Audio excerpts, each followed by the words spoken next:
Hello friends, this is Sneha and once again welcome back to study classes। तो friends आज हम लोग maths pedagogy के कुछ क्वेश्चंस को डिस्कस करेंगे जो स्पेशली फॉर आपके सीटेट एग्ज़ाम या आप किसी भी टीचिंग एग्ज़ाम की तैयारी कर रहे हैं जहां की मैथ्स पेडागोजी से संबंधित क्वेश्चंस पूछे जाते हैं, उसके लिए ये क्वेश्चंस काफ़ी इम्पॉर्टेंट होंगे। तो फ्रेंड्स हमने कुछ क्लास इसमें कवर किया है, तो आपने अगर मेरी प्रीवियस वीडियो नहीं देखी है तो आप प्लेलिस्ट में जा कर के देख सकते हैं। तो फ्रेंड्स आइए अब हम क्लास को स्टार्ट करते हैं। क्वेश्चन नंबर 1,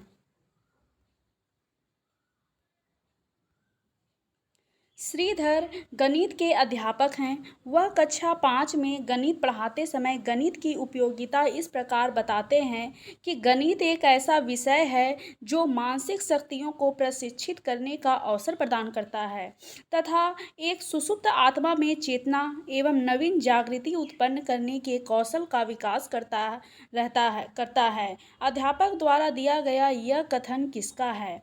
तो फ्रेंड्स आइए अब हम इनके ऑप्शन को देखते हैं। रिक्स का, स्किनर का, हर्बर्ट का या प्लूटो का। तो इस क्वेश्चन का जो करेक्ट आंसर होगा वो होगा ऑप्शन नंबर 4 कि ये जो कथन है वो प्लूटो ने दिया है। तो फ्रेंड्स आप ये कथन को हमेशा याद करें क्योंकि इसके कथन जो होते हैं वो एग्ज़ाम में आते ही आते हैं और इसका कोई उपाय नहीं है, इसको आपको याद ही करना पड़ेगा। तो इस तरीके से आप कथन को भी ज़रूर याद करें। तो इस क्वेश्चन का करेक्ट आंसर जो होगा वो होगा ऑप्शन नंबर 4। आइए अब हम नेक्स्ट क्वेश्चन को देखते हैं। क्वेश्चन नंबर 2, नीता प्राथमिक विद्यालय में कक्षा 4 की छात्रा है। वह अपनी पुस्तकों को साफ सुथरी रखना चाहती है। उसके कमरे में एक अलमारी है जिसमें 5 पंक्ति हैं। वह अपनी पुस्तकों को निम्न प्रकार से रखती है। देखिए यहाँ कुछ फिगर के माध्यम से दिया गया है। पंक्ति 1 में ये 2 गोला हैं और 2 बॉक्स बना हुआ है। पंक्ति 2 में 3 बॉक्स हैं, 2 गोला बना हुआ है। तो इस तरीके से इसमें पंक्ति 5 तक दिए गए हैं। यदि एक बॉक्स, मान लीजिए ये जो एक बॉक्स जो दिया हुआ है ये बॉक्स, इसमें इसका मतलब है कि इसमें 2 पुस्तकें हैं, ठीक है। और जो ये गोला दिया गया है तो इस गोला में 5 कॉपियां हैं। तो बताइए पंक्ति 3 में कितनी पुस्तकें और कॉपियां हैं? आइए अब हम इनके ऑप्शन को देखते हैं। 6 पुस्तकें तथा 5 कॉपियाँ, 4 पुस्तकें तथा 10 कॉपियाँ, 8 पुस्तकें तथा 8 कॉपियाँ या 6 पुस्तकें तथा 6 कॉपियाँ। देखिए पंक्ति 3, ये है पंक्ति 3, इसमें 3 बॉक्स दिए गए हैं, ठीक है, 1 2 3। एक बॉक्स का मतलब क्या है? 2, यानी कि 2 2 4 2 6, यानी कि इसमें 6 कितनी है? इसमें 6 पुस्तकें हैं, ठीक है, इसमें 6 पुस्तकें हो गई। इसके बाद 3 गोला है, 1 2 3। एक गोला में 5 कॉपी है, यानी कि 5 10 और 15, यानी कि इसमें कितना टोटल हो गए? टोटल 15 इसमें कॉपियों की संख्या हो गई, ठीक है। तो ऑप्शन किस में दिया हुआ है? ऑप्शन नंबर 1 इसमें दिया हुआ है 6 पुस्तकें और 15 कॉपियाँ। तो इस क्वेश्चन का जो करेक्ट आंसर होगा वो होगा ऑप्शन नंबर 1 कि इसमें 6 पुस्तकें हैं और 15 कॉपियां हैं। तो इस क्वेश्चन का करेक्ट आंसर ऑप्शन नंबर 1 है। आइए अब हम नेक्स्ट क्वेश्चन को देखते हैं। क्वेश्चन नंबर 3, बाल किशन प्राथमिक स्कूल में गणित के अध्यापक हैं। उनके अनुसार गणित शिक्षण की समस्या को दूर करने के लिए एक बालक में ज्ञान के प्रति रुचि उत्पन्न करने के लिए आवश्यक है। आइए अब हम इनके ऑप्शन को देखते हैं। शिक्षण विधि, अभिरुचि विधि, प्रेरणा विधि या इनमें से कोई नहीं। तो इस क्वेश्चन का जो करेक्ट आंसर होगा वो होगा ऑप्शन नंबर 3, प्रेरणा विधि। प्रेरणा विधि क्या होती है कि इसमें क्या होता है कि बच्चों को मोटिवेट किया जाता है। बच्चा जब तक आंतरिक रूप से खुद मोटिवेट नहीं होगा किसी चीज़ को करने के लिए, तब तक वो उस चीज़ को ना तो वो सीखेगा और ना ही उसमें करने की उसकी रुचि उत्पन्न होगी। तो बच्चा, यानी कि इसमें कहा जा रहा है कि गणित शिक्षण की समस्या को दूर करने के लिए एक बालक में ज्ञान के प्रति रुचि उत्पन्न करना है, ठीक है। बच्चा में रुचि उत्पन्न कब होगा? जब वो अंदर से खुद मोटिवेट होगा कि मुझे इस काम को करना है। जैसे आप मेरे क्लास को क्यों देख रहे हैं? क्योंकि आप सीटेट के एग्ज़ाम को क्वालिफाई करना चाहते हैं। ये क्या है? आप अंदर से मोटिवेट हैं किसी चीज़ के लिए कि मुझे अपने एग्ज़ाम को क्रैक करना है। तो ये रुचि जो है, ये रुचि उत्पन्न करने के लिए ये आवश्यक है कि बच्चा खुद से मोटिवेट हो। और ये कैसे होगा? ये प्रेरणा विधि के माध्यम से हो पाता है। तो इस क्वेश्चन का जो करेक्ट आंसर होगा वो होगा ऑप्शन नंबर 3, कि बच्चों को प्रेरणा विधि के द्वारा चीज़ों को समझाया जाए, कराया जाए। यानी कि बच्चों को मोटिवेट करना है कि आप इस चीज़ को कर सकते हैं। और अनेक उपागम का प्रयोग करके या अनेक टीचिंग मटेरियल का प्रयोग करके बच्चों को सिखाया जा सकता है, जिससे कि बच्चा क्या है, वो आंतरिक रूप से अभिप्रेरित हो किसी कार्य को करने के लिए। तो इस क्वेश्चन का जो करेक्ट आंसर है वो है ऑप्शन नंबर 3। अब है नेक्स्ट क्वेश्चन, क्वेश्चन नंबर 4। छोटी कक्षाओं में गणित नीरसता दूर करने के लिए कौन सी विधि उपयुक्त है? निगमन विधि, आगमन विधि, प्रोजेक्ट विधि या परिकल्पना विधि? तो इस क्वेश्चन का जो करेक्ट आंसर होगा वो होगा ऑप्शन नंबर 2, कि आगमन विधि। आगमन विधि क्या होती है? आगमन विधि में हमेशा पहले चीज़ों को उदाहरण के माध्यम से समझाया जाता है। ठीक है, बहुत सारे एग्जाम्पल का प्रयोग करके इसमें चीज़ों को समझाया जाता है। उसके बाद फॉर्मूलाज की तरफ जाते हैं और क्वेश्चंस को सॉल्व करते हैं। ठीक है, तो इसमें पहले उदाहरण, उसके बाद हम नियम की तरफ जाते हैं। तो आगमन विधि में क्या है कि पहले उदाहरण के माध्यम से बच्चों को चीज़ों को बेहतर तरीके से समझाया जाता है, और ये छोटी कक्षाओं के लिए काफ़ी महत्वपूर्ण होती है। ये गणित की नीरसता को दूर करती है, क्योंकि जब उदाहरण के माध्यम से चीज़ों को बच्चों को समझाया जाता है तो बच्चे उसमें काफ़ी इंटरेस्ट लेते हैं और बच्चों में जो नीरसता होती है वो दूर होती है। तो इस क्वेश्चन का जो करेक्ट आंसर होगा वो होगा आगमन विधि, ऑप्शन नंबर 2। और निगमन विधि में क्या होता है कि निगमन विधि में पहले बच्चों को नियम बता दिए जाते हैं, यानी कि फॉर्मूला को लिख दिया जाता है, उसके बाद उसको समझाया जाता है। तो नी से निगमन और आगमन विधि में उदाहरण, इस चीज़ों को आप याद रखें, क्योंकि आगमन विधि और निगमन विधि से एग्जाम में अक्सर क्वेश्चन पूछे जाते हैं, तो इसको आप ध्यान में रखें। तो इस क्वेश्चन का जो करेक्ट आंसर होगा वो होगा ऑप्शन नंबर 2। आइए अब हम नेक्स्ट क्वेश्चन को देखते हैं, क्वेश्चन नंबर 5। राष्ट्रीय पाठ्यचर्या की रूपरेखा 2005 मानती है कि गणित में चिंतन और तर्कना का एक तरीका शामिल होता है। इस दृष्टिकोण को किसके द्वारा प्राप्त किया जा सकता है? आइए अब हम इनके ऑप्शन को देखते हैं। विद्यार्थियों को विशेष कोचिंग देना, ऑप्शन नंबर 2 है खोजबीन उपागम का प्रयोग करना, हस्तचालकों को जीवन से जोड़ना, विद्यार्थियों को चर्चाओं में शामिल करना, गणित की सभी पाठ्य पुस्तकों को पुनर्लेखन करना, ऑप्शन नंबर 4 है विद्यार्थियों को बहुत सारे सवाल का कार्यपत्रक देना। तो इस क्वेश्चन का जो करेक्ट आंसर होगा वो होगा ऑप्शन नंबर 2, कि बच्चों में खोजबीन उपागम का प्रयोग करना। बच्चों को कोई प्रॉब्लम हम देते हैं, फिर उसके बाद उसको क्या करते हैं, उसको खोजने के लिए कहते हैं कि उस प्रॉब्लम का सॉल्व कैसे होगा। तो बच्चों में खोजबीन उपागम का प्रयोग करना, खोजबीन के लिए बच्चों को प्रोत्साहित करना, हस्तचालकों का जीवन से जोड़ना, यानी कि बच्चे खुद चीज़ों को करके जोड़ें अपने दैनिक जीवन से जोड़ते हुए, यानी कि बच्चों के दैनिक जीवन से जोड़ते हुए किसी कार्य को उनको खुद करने के लिए देना। फिर विद्यार्थियों को चर्चाओं में शामिल करना, यानी कि ग्रुप डिस्कशन कराना, जिससे कि बच्चे का क्या है कि उसका चिंतन और तर्कना, ये जो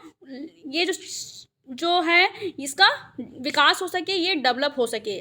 तो इस क्वेश्चन का जो करेक्ट आंसर है वो है ऑप्शन नंबर 2, कि एनसीएम 2005 जो है वो गणित में चिंतन और तर्कना का एक तरीका शामिल होता है।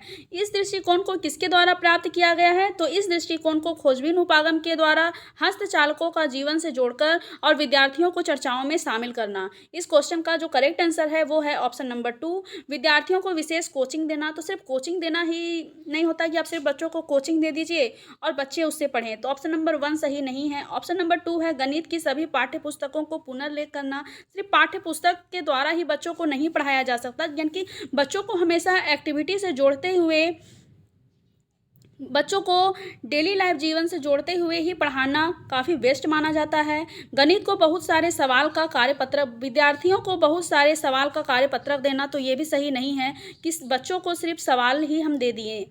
बच्चा जिसमें एक्टिव हो, और जिस ऑप्शन में बच्चा एक्टिव हो या डेली लाइफ जीवन से बच्चों को जोड़कर पढ़ाया जा रहा है, तो वो ऑप्शन हमेशा सही होगा। इन चीज़ों को भी आप ध्यान में रखें। आइए अब हम नेक्स्ट क्वेश्चन को देखते हैं, क्वेश्चन नंबर 6। गुणन की क्रिया के संबंध में कौन सा कथन सत्य है? आइए अब हम इनके ऑप्शन को देखते हैं। किसी संख्या को शून्य से गुणा करने पर संख्या अपरिवर्तित रहती है, यानी कि संख्या जो है वो अपरिवर्तित रहती है, यानी कि बदल जाती है। किसी संख्या को शून्य से गुणा करने पर उसका मान 10 गुना हो जाता है। किसी संख्या को शून्य से गुणा करने पर उसका जो गुणनफल होता है वो सदैव शून्य हो जाता है। या ऑप्शन नंबर 4 है, किसी संख्या को शून्य से गुणा करने पर उस संख्या का मान अनंत आता है। तो इस क्वेश्चन का जो करेक्ट आंसर होगा वो होगा ऑप्शन नंबर 3, कि किसी भी संख्या को अगर हम शून्य से गुणा करते हैं तो हमेशा उसका आंसर जो आएगा वो 0 ही आएगा। तो इस क्वेश्चन का जो करेक्ट आंसर है वो है ऑप्शन नंबर 3। अब हम नेक्स्ट क्वेश्चन को देखते हैं। क्वेश्चन नंबर 7, कक्षा 5 में अनुज गणित पढ़ा रहा है। वह बच्चों में मौखिक प्रश्न अधिक से अधिक पूछता है, ठीक है, यानी कि वो बच्चों से ज़्यादा ओरल क्वेश्चंस पूछते हैं। मौखिक प्रश्नों को पूछने से बच्चों में होने वाला लाभ क्या होगा? आइए अब हम इनके ऑप्शन को देखते हैं। गणित मौखिक प्रश्नों से याद हो जाता है। ऑप्शन नंबर 2 है, अनुज के अनुसार गणित में लिखित कार्य आवश्यक नहीं है। ऑप्शन नंबर 3 है, कक्षा 5 के विद्यार्थियों को यह पद्धति लाभकारी है। या ऑप्शन नंबर 4 है, मौखिक गणित द्वारा छात्रों में विचार शक्ति, तर्क शक्ति तथा विवेक का विकास होता है। तो इस क्वेश्चन का जो करेक्ट आंसर होगा वो होगा ऑप्शन नंबर 4, कि मौखिक प्रश्नों के द्वारा बच्चे में क्या होता है कि बच्चा में विचार शक्ति, ठीक है, बच्चा में विचार शक्ति, सोचने समझने की जो पावर होती है वो बच्चों में और भी डेवलप होती है। तर्क शक्ति, लॉजिकल पावर जो होती है वो विकसित होती है तथा विवेक का विकास होता है। तो इस क्वेश्चन का जो करेक्ट आंसर होगा वो होगा ऑप्शन नंबर 4। मान लीजिए बच्चे से हम क्वेश्चंस पूछते हैं कि बिना कॉपी पेन का यूज़ किए हुए आपको क्वेश्चंस का जवाब देना है। ऐसे ही हम क्विज भी रख सकते हैं ताकि क्लास क्या हो, क्लास एक रुचिपूर्ण हो, और ऐसे पढ़ने से बच्चों को काफ़ी मज़ा भी आता है, उनका इंटरेस्ट लेवल भी बढ़ता है। तो इस माध्यम से भी हम बच्चों को पढ़ा सकते हैं। उनको हम कहें कि सबसे हम ओरल रूप से क्वेश्चंस पूछे जाएंगे। मान लीजिए क्वेश्चंस बच्चे से पूछा गया कि 4 2 जा क्या होता है, तो वो बताएंगे 4 2 जा 8 होता है। इसमें क्या हुआ, बच्चा क्या है कि पेन या कॉपी का तो यूज़ नहीं किया, या हम बोल देंगे उनसे कि 9 और 8 को ऐड करेंगे तो क्या होगा। इसमें क्या है कि बच्चा को कॉपी और पेन का यूज़ नहीं करना है, बल्कि उनको मेंटली इसको ऐड करना है और बताना है। तो इससे क्या होगा, इससे बच्चे में लॉजिकल पावर बढ़ेगा, ठीक है, उसमें विचार शक्ति जो है वो डेवलप होगी। तो इस क्वेश्चन का जो करेक्ट आंसर होगा वो होगा ऑप्शन नंबर 4। गणित मौखिक प्रश्नों को याद हो जाता है, यानी कि मौखिक प्रश्नों से याद हो जाता है। मौखिक प्रश्न से याद, गणित एक ऐसा सब्जेक्ट है जिसको याद नहीं किया जाता है बल्कि इसको समझा जाता है। तो ऑप्शन नंबर 1 जो है वो सही नहीं है। याद करना, रोट लर्निंग पर बिल्कुल भी जोर नहीं देना है, बल्कि बच्चों को चीज़ों को समझाकर ही पढ़ाना है। अनुज के अनुसार गणित में लिखित कार्य आवश्यक नहीं है। ये तो सरासर गलत है, क्योंकि मैथ्स ऐसा है जिसमें कि लिखे बिना या उसको सॉल्व करना किए बिना कैसे हम कर सकते हैं। भले ही छोटे छोटे जो क्वेश्चंस हैं उनको हम कर सकते हैं, लेकिन जो लॉन्ग हैं उनको तो उनके लिए तो कॉपी पेन का यूज़ करना ही पड़ेगा। कक्षा 5 के विद्यार्थियों को यह पद्धति लाभकारी है, तो ये भी सही नहीं है। इस क्वेश्चन का जो करेक्ट आंसर है वो है ऑप्शन नंबर 4। अब नेक्स्ट क्वेश्चन को देखते हैं। क्वेश्चन नंबर 8, अबेकस का प्रयोग छोटी कक्षाओं में किस शिक्षण में प्रभावी होता है? आइए अब हम इनके ऑप्शन को देखते हैं। गिनती सिखाने में, बोलना सिखाने में, लिखना सिखाने में या हस्तलेखन सिखाने में। तो इस क्वेश्चन का जो करेक्ट आंसर होगा वो होगा ऑप्शन नंबर 1 कि गिनती सिखाने में। अबेकस क्या होता है? अबेकस में इस तरीके से लकड़ी का एक बना हुआ होता है और इसमें कुछ ऐसे रड टाइप के होते हैं, ठीक है, और इसमें रंग बिरंगे कुछ ऐसे बॉल्स टाइप के रहते हैं, जिसके माध्यम से क्या होता है कि बच्चों को इसमें गिनती सिखाया जाता है। और ये छोटी कक्षाओं के लिए काफ़ी इंपॉर्टेंट होता है, क्योंकि बच्चे इस तरीके से चीज़ों को और भी बेहतर तरीके से सीखते हैं। तो इस क्वेश्चन का जो करेक्ट आंसर होगा वो होगा ऑप्शन नंबर 3 कि अबेकस का प्रयोग छोटी कक्षाओं में गिनती सिखाने के लिए किया जाता है। आइए अब हम नेक्स्ट क्वेश्चन को देखते हैं। क्वेश्चन नंबर 9, यदि आप किसी प्राथमिक स्कूल में एक अध्यापक हैं आप बच्चों को गणित पढ़ाते हैं, आपने पहले दिन कक्षा में जाकर देखा कि गणित के प्रति बच्चों की रुचि जो है वो कम है, यानी कि उनका इंटरेस्ट लेवल काफ़ी कम है। उन्हें गणित विषय के प्रति प्रेरित करने के लिए किस बात का ध्यान रखेंगे? आइए अब हम इनके ऑप्शन को देखते हैं। छात्रों को गणित के प्रश्नों का कठिन अभ्यास करवाएंगे, सभी छात्रों को घर पर गणित के प्रश्न हल करने के लिए कहेंगे। ऑप्शन नंबर 3 है छात्रों को गणित की उपयोगिता के बारे में बताकर आत्मविश्वास की भावना का विकास करेंगे, या पूरे समय स्कूल में गणित विषय ही पढ़ाते रहेंगे। तो इस क्वेश्चन का जो करेक्ट आंसर होगा वो होगा ऑप्शन नंबर 3 कि बच्चा में अगर गणित विषय के प्रति उसमें रुचि कम है, ठीक है, बच्चा जो है वो गणित में इंटरेस्ट नहीं ले रहा है, तो उसमें हम क्या करेंगे, बच्चों को गणित की उपयोगिता बताएंगे कि मैथ्स का कहाँ कहाँ यूज़ है, किस तरीके से हम मैथ्स के बिना यानी कि हमारा कोई भी कार्य नहीं हो सकता है, चाहे वो डेली लाइफ हो या स्कूल्स में जब हम मैथ्स पढ़ते हैं तब डेली लाइफ में भी हमेशा मैथ्स का यूज होता है। चाहे हम कोई भी कार्य करें, कोई सामान अगर दुकान में ख़रीदने के लिए जाते हैं तो वहाँ पर भी तो हम मैथ्स का यूज होता है, जोड़ना घटाना, पैसा देना लेना, इन सारी चीज़ों में। कुछ मान लीजिए हम मॉल्स में गए हैं, वहाँ पर देखेंगे कि अक्सर त्योहारों में ये कहा जाता है कि चीज़ों में 20% डिस्काउंट है, ठीक है, 25% डिस्काउंट है। तो इन सारी चीज़ों को हम कैसे समझेंगे अगर हमारा मैथ से ही क्लियर नहीं होगा। और बहुत सारी चीज़ें हैं हमारी डेली लाइफ में, तो इन सारी चीज़ों को बच्चों को बताकर, ठीक है, उनमें आत्मविश्वास की भावना का जगाएंगे कि मैथ्स ऐसा सब्जेक्ट है जिससे डरा नहीं जाता है, बल्कि इससे हम आसानी से कर सकते हैं, चीज़ों को बेहतर तरीके से कर सकते हैं, ताकि अपने डेली लाइफ की चीज़ों को हम बेहतर तरीके से कर सकें और मैथ्स में भी हम अच्छा प्रदर्शन कर सकें, ठीक है। तो इस तरीके से बच्चों में आत्मविश्वास की भावना को जगाना है, उनको अंदर से मोटिवेट करना है कि मैथ्स से डरना बिल्कुल भी नहीं है, इसको आसानी से पढ़ा जा सकता है, समझा जा सकता है, बच्चे की रुचि को डेवलप करना है। तो इस क्वेश्चन का जो करेक्ट आंसर है वो होगा ऑप्शन नंबर 3। अन्य ऑप्शन को भी हम समझ लेते हैं। छात्रों को गणित के प्रश्नों का कठिन अभ्यास करवाएंगे। जब हम कठिन उनको अभ्यास करवाएंगे तो बच्चा क्या है, बच्चा तो इसमें और भी डर जाएगा, है ना। बच्चा को अगर कुछ समझ में नहीं आ रहा है तो हम उसको और आसान तरीके से चीज़ों को समझाएंगे, ना कि उनको हम कठिन अभ्यास करवाएंगे। सभी छात्रों को घर पर गणित के प्रश्न हल करने के लिए कहेंगे। अगर सब बच्चा घर में ही सब कुछ करे तो फिर स्कूल आने की क्या आवश्यकता है, टीचर की क्या आवश्यकता है। तो ये ऑप्शन भी सही नहीं है। ऑप्शन नंबर 4 है पूरे समय स्कूल में गणित पढ़ाएंगे। इससे भी तो बच्चा बोर हो जाएगा। स्कूल में बच्चा क्या है कि वो सब सब्जेक्ट को पढ़ता है। कुछ सब्जेक्ट ऐसे होते हैं जिससे बच्चे काफ़ी इंटरेस्ट लेते हैं, कुछ बच्चे ऐसे होते हैं जिसमें बच्चा को उतना इंटरेस्ट नहीं लगता है।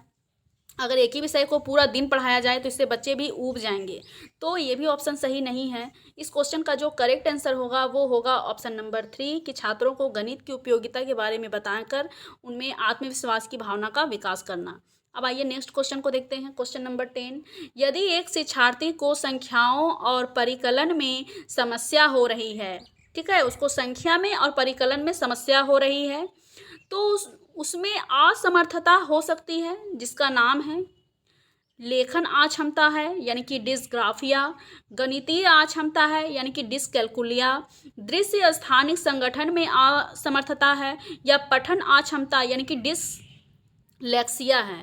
तो मैथ से संबंधी जब भी बच्चों में डिसेबिलिटी होती है यानी कि उसको प्रॉब्लम्स हो रही है, चीज़ों को समझने में, संख्या को नहीं समझ पा रहा है, जोड़ घटाव और भी जितने कैलकुलेशंस हैं उनको समझने में अगर उसको समस्या हो रही है तो इसे गणितीय अक्षमता कहा जाता है यानी कि डिसकैल्कुलिया। तो इस क्वेश्चन का जो करेक्ट आंसर होगा वो होगा ऑप्शन नंबर 2 डिसकैल्कुलिया। डिसग्राफिया लेखन संबंधी विकार होता है, डिसलेक्सिया पठन संबंधी विकार होता है। तो इसे भी आप जरूर याद रखें क्योंकि एग्जाम में इनसे एक क्वेश्चन तो जरूर आते हैं, चाहे आप कोई भी पेपर दें, चाहे वो सीडीपी का हो, हिंदी का हो, या मैथ्स का हो, या इंग्लिश का हो, ठीक है, ये क्वेश्चन आना ही आना है। तो इस क्वेश्चन को आप ज़रूर ध्यान में रखें, ये काफ़ी इजी भी है। तो मैथ्स से जब भी कोई प्रॉब्लम होगा, बच्चे में कोई भी डिसेबिलिटी होगी तो वो होगा डिसकैल्कुलिया, लेखन से होगा तो डिसग्राफिया, और पठन से होगा तो डिसलेक्सिया। तो इस क्वेश्चन का जो करेक्ट आंसर है वो है ऑप्शन नंबर 2 कि बच्चों को अगर गणित में कोई समस्या हो रही है तो उसे डिसकैल्कुलिया कहा जाता है, गणितीय अक्षमता। नेक्स्ट क्वेश्चन को देखते हैं। क्वेश्चन नंबर 11, कक्षा 4 का छात्र अर्जुन संख्या प्रणाली से संबंधित सभी प्रश्नों का उत्तर मौखिक रूप से दे सकता है। यानी कि बच्चा जो है वो सभी प्रश्न का उत्तर बोल के तो तुरंत बता पाता है, परंतु संख्या प्रणाली पर आधारित समस्याओं के हल लिखने में गलतियां करता है। यानी कि बच्चा को बोलने में तो समस्या नहीं है, वो कुछ भी पूछने से वो तुरंत बता देता है, लेकिन जब उसको लिखने के लिए कहा जाता है तो उसको कठिनाई होती है। लिखने में उसकी त्रुटियों को सुधारने के लिए सबसे अच्छी उपचारात्मक तकनीक क्या है? आइए अब हम इनके ऑप्शन को देखते हैं। उसे 10 अभ्यास परीक्षाएं देना, वास्तविक जीवन के अनुभवों को गणितीय संकल्पनाओं के साथ संबंधित करना। ऑप्शन नंबर 3 है उसको एक कार्यपत्रक देना जिसमें समस्याएं आंशिक रूप से हल किए गए हों और उसे खाली स्थान भरने हों। ऑप्शन नंबर 4 है संख्या प्रणाली की समस्याएं हल करने के लिए एक से अधिक तरीका सिखाना। तो इस क्वेश्चन का जो करेक्ट आंसर होगा वो होगा ऑप्शन नंबर 3, कि बच्चों को क्या करेंगे कि हम एक वर्कशीट देंगे, ठीक है, जिसमें कि समस्या जो होगा हाफ सॉल्व होगा और फिर कुछ उसमें खाली फिल इन द ब्लैंक्स भी होंगे जिसको उसको भरना होगा। तो इस तरीके से इन चीज़ों का उपयोग करके बच्चे में हम ये जो लिखने में उसको जो समस्या हो रहा है इसको हम दूर कर सकते हैं, क्योंकि बच्चा जो है वो मौखिक रूप से तो प्रॉब्लम को सॉल्व कर ही ले रहा है, बस उसे समस्या हो रही है तो उसे लिखने में समस्या हो रही है। तो इसका उपयोग करके हम उसकी समस्या का समाधान कर सकते हैं कि बच्चों को वर्कशीट दे सकते हैं, यानी कुछ कार्यपत्रक दे देंगे जिसमें कि क्वेश्चंस रहेगा और उसमें लिखा रहेगा कि 2+4, फिर यहाँ पर फिल इन द ब्लैंक्स छोड़ देंगे, जो भी होगा वो लिखेगा, या उसमें बीच बीच में कुछ फिल इन द ब्लैंक्स के माध्यम से क्या जो क्वेश्चंस होंगे वो आधा सॉल्व रहेगा और आधा सही छोड़ा हुआ रहेगा, जिसको बच्चे खुद सॉल्व करेंगे, उसको पूरा कंप्लीट सॉल्व करेंगे। तो इस तरीके के माध्यम से बच्चे में जो लिखने की जो बच्चा जो गलती कर रहा है इसमें क्या है कि इसमें काफ़ी हद तक सुधार लाया जा सकता है। तो ऑप्शन नंबर 3 जो है वो बिल्कुल करेक्ट है। अन्य ऑप्शन को भी समझते हैं। उसे 10 सिर्फ अभ्यास पत्रिका, बच्चा तो उसको तो लिखने में प्रॉब्लम हो रही है, अगर हम उसको अभ्यास पत्रिका देंगे तो वो कहाँ से कर पाएगा, इसमें तो उसमें कुछ में कोई भी सुधार नहीं हो पाएगा। वास्तविक जीवन के अनुभव को गणितीय संकल्पनाओं के साथ संबंधित करना, वास्तविक जीवन तो सही है लेकिन बच्चा क्या है कि उसको बोलने में तो कोई भी कठिनाई नहीं है, उसको सिर्फ लिखने में ही कठिनाई हो रही है, तो इसलिए ऑप्शन 2 जो है वो भी सही नहीं होगा। संख्या प्रणाली की समस्याएं हल करने के लिए एक से अधिक तरीके सिखाना, यानी कि उसको हल करने के लिए एक से अधिक तरीके बता देंगे, तो ये भी सही नहीं है। बच्चा क्या है कि उसको लिखने में प्रॉब्लम हो रही है, तो लिखने में जब उसको प्रॉब्लम हो रही है चीज़ों को, तो वो समझ ही रहा है, वो मौखिक रूप से उत्तर दे ही रहा है, यानी कि उसका कॉन्सेप्ट भी क्लियर है और उसको वो सॉल्व भी कर लेता है, बस उसको प्रॉब्लम है कि वो लिखने में उसको समस्या है। तो इस क्वेश्चन का जो करेक्ट आंसर है वो है ऑप्शन नंबर 3। अब नेक्स्ट क्वेश्चन को देखते हैं, क्वेश्चन नंबर 12। एक शिक्षिका कक्षा 5 की शैलजा से एक आकृति की परिमाप के बारे में पूछती है। वह शैलजा से उसके हल को अपने शब्दों में बताने को कहती है। शैलजा समस्या का सही हल करने में सक्षम थी, यानी कि शैलजा को एक क्वेश्चन दिया गया और उस क्वेश्चन को वो आराम से सॉल्व कर ली, ठीक है, क्वेश्चन को सॉल्व करने में उसको कोई समस्या नहीं है, परंतु उसकी व्याख्या करने में सक्षम नहीं है। लेकिन टीचर ने उससे कहा कि आपने जो प्रॉब्लम को सॉल्व किया है, क्वेश्चन को जो सॉल्व किया है उसको आप व्याख्या कीजिए, बोलकर चीज़ों को समझाइए, बताइए। यह शैलजा की निम्न विशेषता को प्रदर्शित करती है। आइए अब हम इनके ऑप्शन को देखते हैं। कम आत्मविश्वास स्तर तथा कम गणितीय कौशल स्तर। ऑप्शन नंबर 2 है परिणाम के संप्रत्यय की कम समझ परंतु अच्छी मौखिक योग्यता। ऑप्शन नंबर 3 है निम्न स्तरीय भाषा प्रवीणता और निम्न स्तरीय गणितीय प्रवीणता। ऑप्शन नंबर 4 है निम्न स्तरीय भाषा प्रवीणता और उच्च स्तरीय गणितीय प्रवीणता।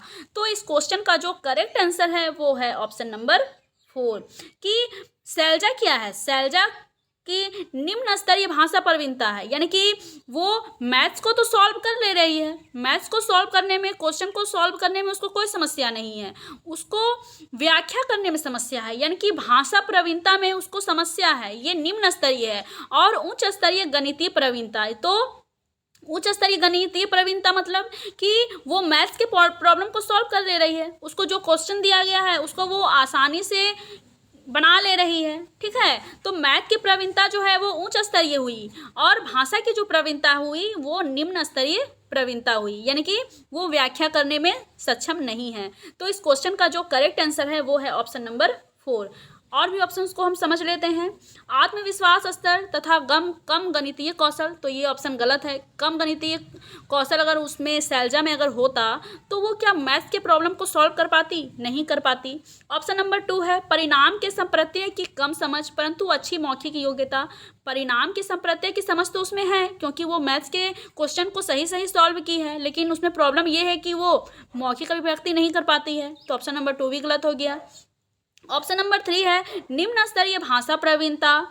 ये बात तो ठीक है कि निम्न स्तरीय भाषा प्रवीणता तो उसमें है ही क्योंकि वो व्याख्या नहीं कर पा रही है। और निम्न स्तरीय गणितीय प्रवीणता, तो ये गलत है कि निम्न स्तरीय गणितीय प्रवीणता, उसमें गणितीय प्रवीणता जो है वो अच्छी है, तभी तो वो मैथ्स के प्रॉब्लम को सॉल्व कर रही है। ये तो उच्च स्तरीय हो गया। तो इस तरीके से ऑप्शन नंबर 3 जो है वो भी गलत है।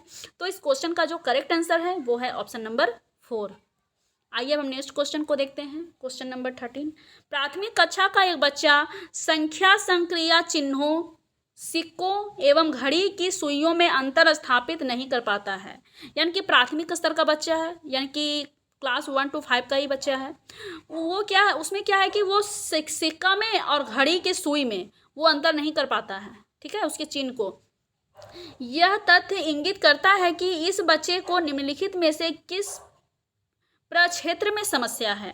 उसमें श्रवण स्मृति, प्रक्रिया स्मृति, दृश्य स्मृति या भाषा स्मृति, भाषा प्रक्रम। तो इस क्वेश्चन का जो करेक्ट आंसर होगा वो होगा ऑप्शन नंबर 3 कि दृश्य प्रक्रम। बच्चे में क्या है कि बच्चा जो है वो सिक्के में यानी कि चिन्ह, वो चिन्हों को यानी कि सिक्का का चिन्ह है कि घड़ी का सुई का चिन्ह है, दोनों में वो अंतर नहीं कर पा रहा है। तो बच्चे में क्या है, बच्चा में दृश्य प्रक्रम है।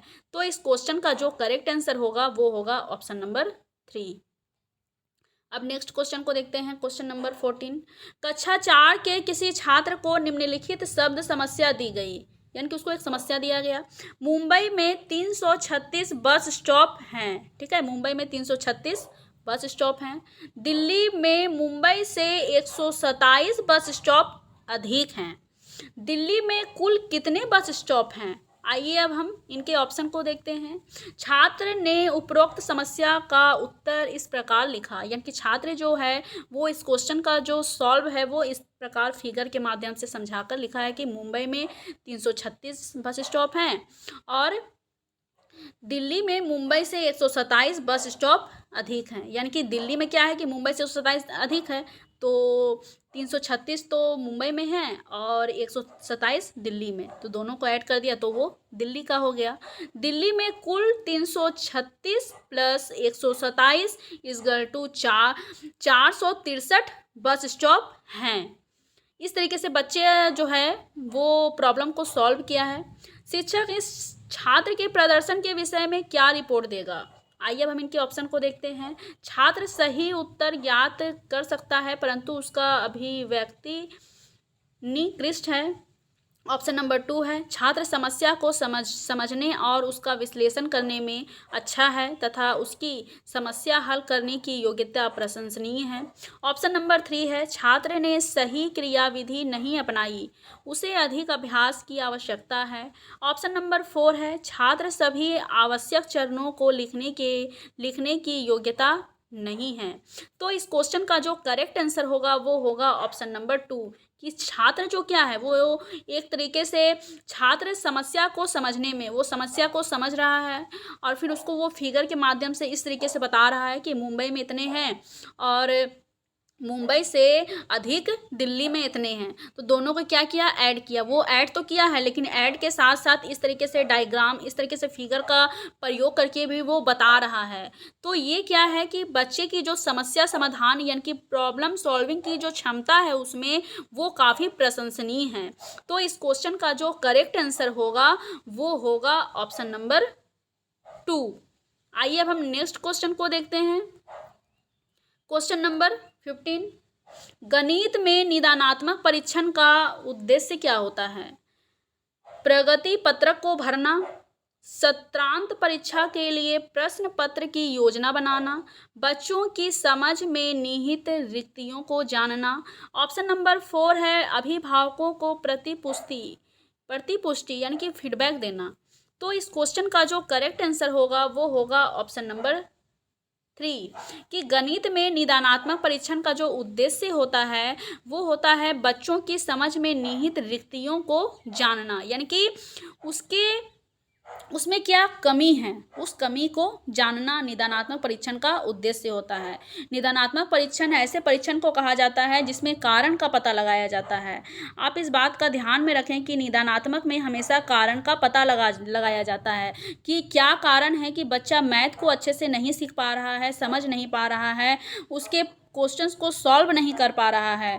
तो इसमें क्या है कि उसके कारण का पता लगाना इसका उद्देश्य होता है। तो इस क्वेश्चन का जो करेक्ट आंसर होगा वो होगा ऑप्शन नंबर 3। और उपचारात्मक में क्या होता है? उपचारात्मक में समस्या का समाधान करना। निदानात्मक में पहले हम कारण का पता लगाते हैं, उसके बाद हम बच्चों को उपचारात्मक विधि का उपयोग करके उसकी समस्या का समाधान करते हैं।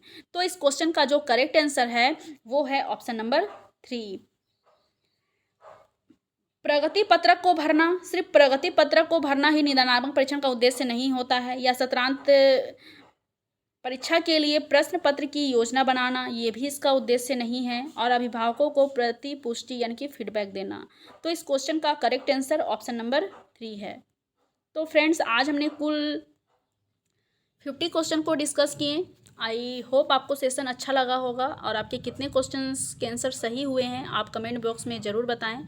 अगर आपको मेरी वीडियो अच्छी लगती है तो मेरे वीडियो को आप लाइक करें, एंड अगर आप मेरे चैनल पर नए हैं तो मेरे चैनल को सब्सक्राइब करें। ऐसे ही वीडियो आपको आगे भी देखने को मिलती रहेंगी। हम यहाँ पर हमेशा क्वेश्चंस की प्रैक्टिस डेली करते हैं, और अभी हम मैथ्स पेडागोजी के कुछ क्वेश्चंस को डिस्कस कर रहे हैं। इसमें कुछ क्लासेस हो जाएंगी, उसके बाद फिर हम दूसरे विषय की क्वेश्चंस की प्रैक्टिस करेंगे या उसके कुछ थ्योरी को कवर करेंगे। तो आई होप आपको सेशन अच्छा लगा होगा। अगर आपको सेशन अच्छा लगे तो लाइक करें, एंड अगर आप मेरे चैनल पर नए हैं तो चैनल को सब्सक्राइब करें। आज के लिए बस इतना ही। Thank you.